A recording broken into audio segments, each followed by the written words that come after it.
Is this or is this not the most annoying phrase in golf?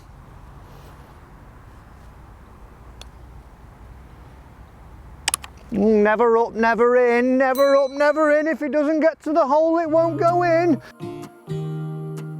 It infuriates you when you're out on the golf course and you've picked the line and you've rolled the ball down it, and we see now that it stops just in line with the hole.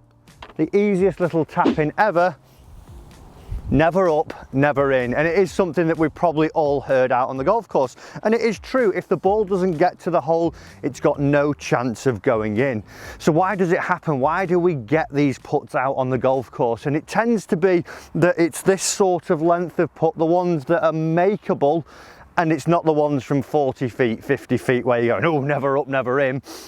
It's when you're stood over that birdie chance, the par chance, the one to break 90, the one to make your first birdie, whatever it may be, and we start getting a little bit worked up. It might actually mean something, this putt. We don't want to drop a shot here. I do want to make that birdie. I want to break 90. Whatever it is, we start to think a little bit more about the putt. We stop thinking about rolling the ball and letting the putter flow through it. So a couple of things that I want you to take from today's lesson to help you make sure that you're not going to be hearing that never up, never in phrase again. And number one, what I tend to see when this happens is it always, just like that putt, tends to happen once I've hit it on line, when it looks like it's in the jaws of the hole and then it slams the brakes on just as it reaches the hole. And that is generally because once I've read my putt, I've thought about the line, I've maybe looked at it from a couple of different angles behind the hole, in front, from behind my ball, side on, whatever it may be. I've really got down deep into what I think this ball's going to do on its journey throughout this putt. So once I then get lined up, I know that it's a left edge putt here now.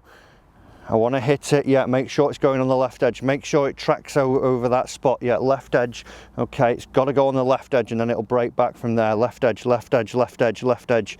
Well, again, I've left it short, but I got it on the line that I intended because I was so focused on that line of the putt instead of actually thinking about the speed of the putt. Once you've done your reading of the putt and you've lined your ball up and you say to yourself, okay, I know it's left edge.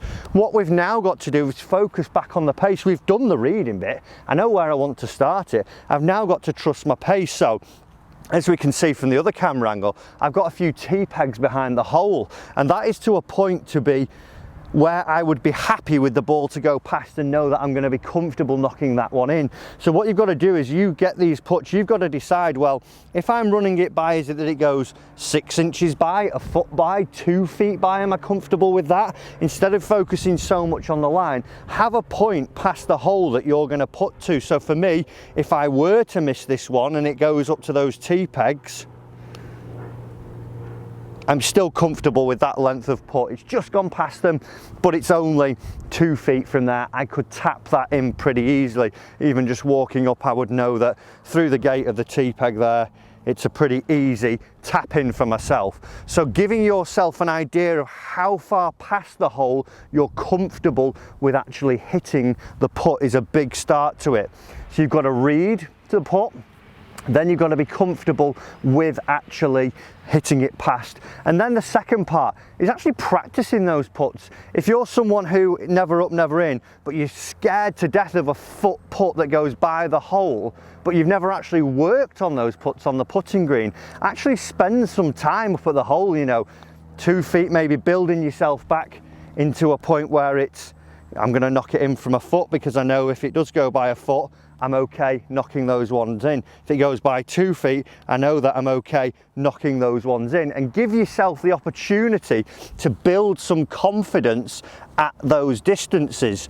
From there then, what we want to be able to do is when we finally get in here, and this is part number 3, tip number 3, is think about the rhythm of the putter. I've picked my line, I know it's a left edge putt. I know I'm comfortable with hitting it 2 feet past the hole.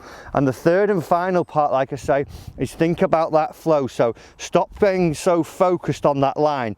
You've picked your intermediate target where you want the ball to set off over.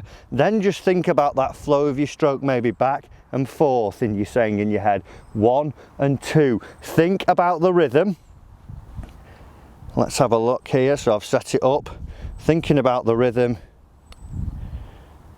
Ooh, and even though it just caught the left edge, it's gone past the hole. I'm not hearing never up, never in, because like I said, guys, at the start of the lesson, it is a very annoying phrase when we hear it, but if we can actually start to let the putter flow, trust our line and go from there, we should see that we don't hear that too often. So guys, give it a go.